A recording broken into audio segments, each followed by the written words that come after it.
El sistema informativo de Canal 1 presenta CMI Última Emisión. Después de 4 meses, Maduro abrirá frontera con Colombia. En 7 meses aumentó en 1 millón migración venezolana. Ya son 4 millones de refugiados, advierte la ONU. Sanciones al consumo de dosis mínima seguirán, advierte presidente Duque. ¿Cuántos comparendos se han impuesto por dosis mínima? Bogotá, Cali y Medellín, las ciudades con más sanciones. Filtran video de Marlon Marín, insiste en acusación contra Santrich. Y Pacitico me dice, le voy a contar la verdad, yo maté a la niña. Estremecedor relato de los hermanos Uribe Noguera sobre el crimen de Juliana Zamboní. Presidente Duque y gerente del Banco de la República cierran controversia por crecimiento de la economía. Fuerte vendaval en Barranquilla. Homofobia en Londres. Atacan a pareja de lesbianas. Habrá turismo en el espacio. A partir de 2020, autoriza la NASA. La actriz ganadora del Oscar y activista Angelina Jolie se encuentra de visita en Colombia. Les tengo detalles de su viaje a La Guajira al final de la emisión cuando nos conectemos desde Agrocampo, donde hablaremos además de los perros lazarillos. Con Inés María Sabaraín y Margarita Ortega. Buenas noches, bienvenidos a CMI Última Emisión. Después de 4 meses, Venezuela abrirá la frontera con Colombia en los puentes internacionales que unen a norte de Santander con el estado Táchira. El anuncio lo hizo el presidente Nicolás Maduro desde su cuenta de Twitter. El gobierno chavista había cerrado la frontera el pasado 22 de febrero, cuando el autojuramentado presidente Juan Guaidó intentó ingresar una ayuda humanitaria. En 7 meses aumentó en 1 millón la migración venezolana. Naciones Unidas alertó que ya son 4 millones de refugiados que han salido de su país desde 2015 por la crisis social y económica. La cruenta crisis venezolana llevó a sus ciudadanos a convertirse en uno de los grupos de población desplazada de su país más grande del mundo. Naciones Unidas reveló que ya son 4 millones de venezolanos los que han tenido que huir de su patria desde 2015 y alertó que las cifras siguen en aumento. El ritmo de personas escapando de Venezuela en los últimos 5 años creció de una manera alarmante. El número de los cerca de 695.000 migrantes registrados a finales de 2015 se disparó un 575% para mediados de 2019 y en los últimos 7 meses este éxodo aumentó en 1 millón. Los países latinoamericanos acogen a la gran mayoría de venezolanos. Colombia lidera la lista con alrededor de 1,3 millones, seguido por Perú, que desde el próximo 15 de junio le exigirá a estos ciudadanos pasaporte y una visa humanitaria. La ONU reconoció que es urgente que la comunidad internacional brinde su ayuda para respaldar los esfuerzos en América Latina y el Caribe para responder a esta crisis sin precedentes. No para la controversia por la decisión de la Corte de levantar la prohibición al consumo de drogas en espacio público. El presidente Iván Duque advirtió que seguirán las sanciones contempladas en el decreto de dosis mínima. Duque argumenta que el derecho al desarrollo de la personalidad no puede fomentar la drogadicción. El presidente Iván Duque, hablando hoy en la ceremonia de ascenso de los comandantes de las fuerzas militares en Bogotá, notificó que el decreto de prohibición del porte de la dosis mínima está vigente y seguirá vigente y por lo tanto las autoridades de policía lo seguirán aplicando. Nosotros seguiremos aplicando las normas, pero sobre todo en virtud de un principio constitucional contemplado en el artículo 44, según el cual los derechos de los niños están por encima de los derechos de todos los ciudadanos. El jefe de Estado replicó a quienes defienden la libertad de porte y consumo de drogas con el argumento del derecho al desarrollo de la personalidad. Porque si bien algunos quieren hablar de la libre determinación de la personalidad no es la libre determinación de la drogadicción.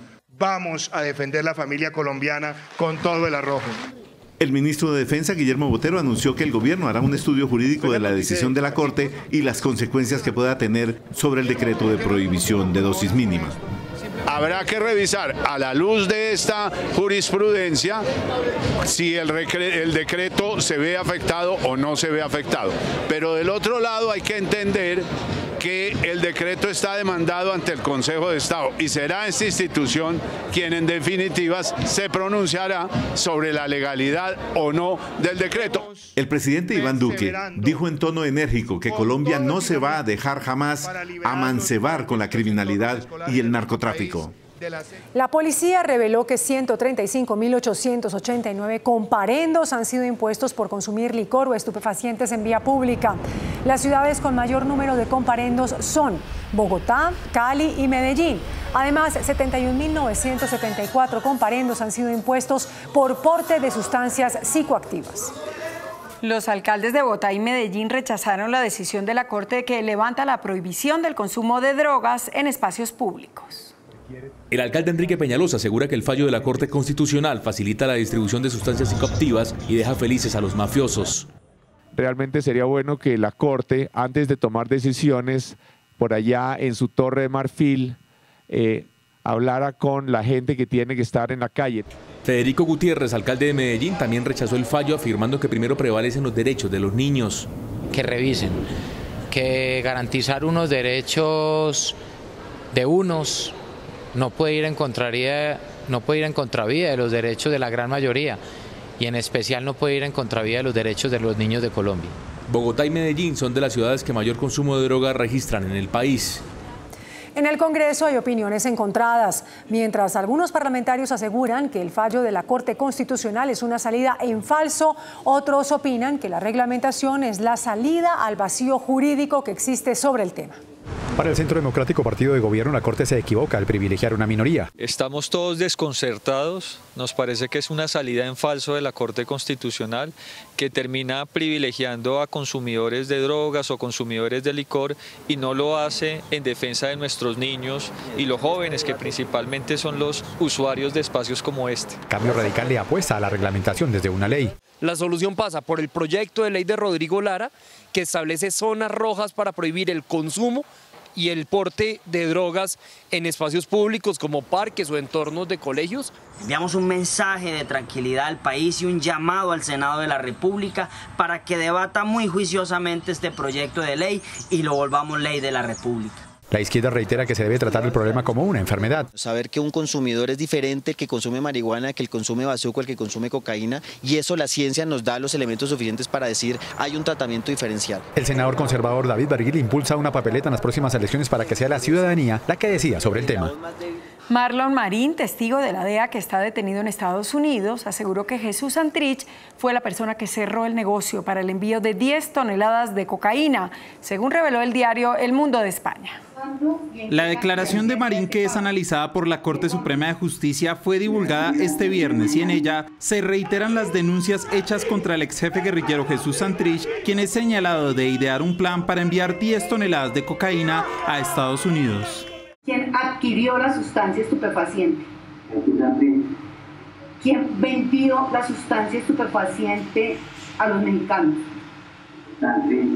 En la grabación, Marín confirma que el negocio de envío de droga fue pactado por $15 millones. Jesús me dijo que tenía que tener mucho cuidado porque ya la habían advertido a él que el fiscal general estaba tras los pasos de él. Santrich enfrenta un proceso por los delitos de concierto para delinquir y narcotráfico. Los hermanos Catalina y Francisco Uribe Noguera llegaron hoy a Palo Quemado para defenderse. Ambos insistieron en que no conocían del asesinato de Juliana Zamboni y relataron el momento dramático que vivieron cuando su hermano Rafael confesó el macabro crimen. Llegó el día en que Catalina y Francisco Uribe Noguera hablaron ante el juez para contar el relato de lo que pasó el 4 de diciembre de 2016. Francisco, con sollozo, insistió en que no sabía nada y qué pasó en el momento en que se enteró que su hermano Rafael había asesinado a Juliana. Rafael se agacha y pasitico me dice, le voy a contar la verdad, yo maté a la niña.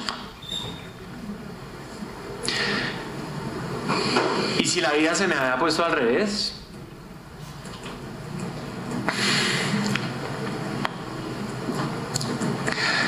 Ahí se me acabó la vida. Francisco Uribe confesó que en ese momento comenzó todo el drama para su familia. Ahí le dije, Rafael, usted es un hijo de puta, lo odio, usted se cagó su vida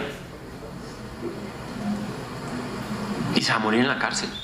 Catalina, por su parte, narró el momento angustioso que vivieron justo cuando pudieron entrar al apartamento y cómo empezaron a sospechar que realmente algo había ocurrido con Juliana y que el culpable podría ser Rafael. Pero esa imagen de él era como, este no es mi hermano. O sea, estaba descalzo, sucio, pálido, sudaba. Y me empezó a dar angustia y entonces Francisco le preguntaba, yo oía como lo interrogaba, digamos, ¿dónde está la niña? ¿Usted qué hizo con la niña? Y yo, ¿cómo así? ¿Qué pasó? Que Rafael se llevó una niña. Tanto Fiscalía como Defensa han presentado los testigos y pruebas. La decisión para determinar si los hermanos Catalina y Francisco Uribe sí intentaron encubrir el atroz crimen está en manos del juez 46 penal del circuito. Un soborno de 50 millones de pesos por parte de Odebrecht enreda al ex viceministro de Agricultura, Luis Miguel Pico. El dinero habría sido entregado por el ex senador Bernardo El Ñoño Elías. En la audiencia de imputación de cargos contra el ex viceministro de Agricultura, Luis Miguel Pico, la Fiscalía reveló que en 2012, cuando fungía como asesor del Ministerio de Comercio, favoreció los intereses de Odebrecht para que la multinacional lograra un contrato de estabilidad jurídica. Usted ejercía el cargo de asesor del despacho del Ministro de Comercio, Industria y Turismo. Aprovechándose de ese cargo dentro de las funciones que usted desarrollaba, ayudó al senador Bernardo Miguel Elías Vidal a conseguir una cita con el ministro de la época, Díaz Granados. El exfuncionario habría recibido un pago por parte de Odebrecht por su gestión. Una remuneración por valor de 50 millones de pesos entregados por el senador Bernardo Miguel Elías Vidal. Pico aceptó los cargos que le formuló la Fiscalía por estos actos de corrupción. Hoy quedaron zanjadas las diferencias entre el gobierno y el Banco de la República por la cifra del crecimiento económico. El presidente Iván Duque reveló que el gerente general del Banco de la República lo llamó con el fin de reconocer los avances de la economía del país. Así las cosas, queda concluido el capítulo del choque de trenes entre el emisor y el gobierno. Yo quiero agradecerle, doctor Juan José Chavarría, su llamada esta mañana, la conversación que tuvimos. Yo le agradezco su sinceridad en reconocer que la economía no está estancada, pero que necesitamos que crezca más y que vamos a trabajar para que crezca más. Recalcó que la meta de crecimiento fijada por el gobierno está muy por encima de la de las economías de la región. La tarea que tenemos que abordar es poner esta economía a crecer por encima del 4 y del 5%. Pero eso no ocurre de la noche a la mañana, ni ocurre solamente en un acuerdo de voluntades políticas. Necesita señales claras y contundentes. Los economistas asistentes al evento celebraron el fin de esta controversia. El Consejo de Estado le pidió a la Universidad Nacional que conforme una comisión de expertos para que estudie los beneficios o perjuicios que pueda traer para el país la utilización del fracking para la explotación de petróleo. Durante una audiencia en el Consejo de Estado en la que participaron representantes del gobierno y ONGs, el magistrado ponente consideró necesario escuchar el concepto de un grupo de expertos independientes antes de autorizar el empleo del fracking. Se discute, entre otros, el impacto que puede tener en el medio ambiente la práctica de la técnica de fracturamiento hidráulico en la exploración y explotación de hidrocarburos en yacimientos no convencionales. Para el gobierno nacional, el fracking traerá desarrollo al país, mientras que los defensores del medio ambiente rechazan esta técnica. Consideramos que no es la mejor opción en este momento, teniendo en cuenta las necesidades y teniendo en cuenta también las particularidades sociales y ambientales del territorio colombiano. Una vez el Consejo de Estado tenga el informe de la Universidad Nacional, entrará a definir si declara nulas o no las resoluciones del Ministerio de Minas que establecen el procedimiento para la utilización del fracking en el país. Momentos de angustia vivieron los habitantes del barrio Las Malvinas en Barranquilla tras los fuertes vientos registrados en la tarde de hoy. Una menor de año y 6 meses resultó herida en la cabeza con una teja de cemento que cayó en su casa producto del vendaval. 51 casas resultaron despechadas, según el balance que entregó la Oficina de Gestión del Riesgo del distrito. Los habitantes del sector grabaron con sus celulares los daños provocados por los fuertes vientos en los techos de sus casas. En la vía a la Circunvalar, los fuertes vientos provocaron el volcamiento de un carro y de varias motos. EPM informó el hallazgo del cuerpo sin vida de una persona flotando en el sector del cuenco del vertedero en el proyecto hidroeléctrico Ituango. La compañía descartó que se tratara de un trabajador del consorcio del proyecto, pues no se ha presentado ninguna novedad o incidente que pueda indicarlo. Las autoridades se encargaron del levantamiento y trabajan en la identificación de la persona fallecida. El presidente de Estados Unidos, Donald Trump, anunció a través de su cuenta de Twitter que llegó a un acuerdo sobre inmigración con el gobierno de Andrés Manuel López Obrador. El anuncio ocurre luego de que México enviara 6,000 soldados a la frontera sur con Estados Unidos como una de las medidas que López Obrador tomó para detener el flujo migratorio y evitar la imposición de aranceles por parte de Estados Unidos. Indignación en Londres. Una pareja de lesbianas sufrió una fuerte agresión por parte de 4 hombres a bordo de un autobús. La policía local anunció que ya fueron arrestados 4 sujetos bajo sospecha de robo y crimen de odio agravado. Las mujeres denunciaron que fueron agredidas después de que se negaran a besarse. El alcalde de la ciudad calificó el hecho como repugnante y misógino. 2 buques de guerra, uno de Estados Unidos y otro de Rusia, estuvieron a punto de colisionar en aguas del Pacífico. Moscú y Washington se acusan mutuamente de hacer maniobras peligrosas a una distancia de entre 15 a 50 metros. La Marina estadounidense fue la encargada de publicar este video donde se aprecia el momento en el que las embarcaciones casi chocan. A partir de 2020, la NASA permitirá a turistas y a empresas privadas viajar a la Estación Espacial Internacional por un valor estimado en los $58 millones. Las misiones tendrán una duración de un máximo de hasta 30 días y hasta una docena de astronautas podrían visitar cada año el espacio viajando en las naves espaciales de las empresas estadounidenses SpaceX o Boeing.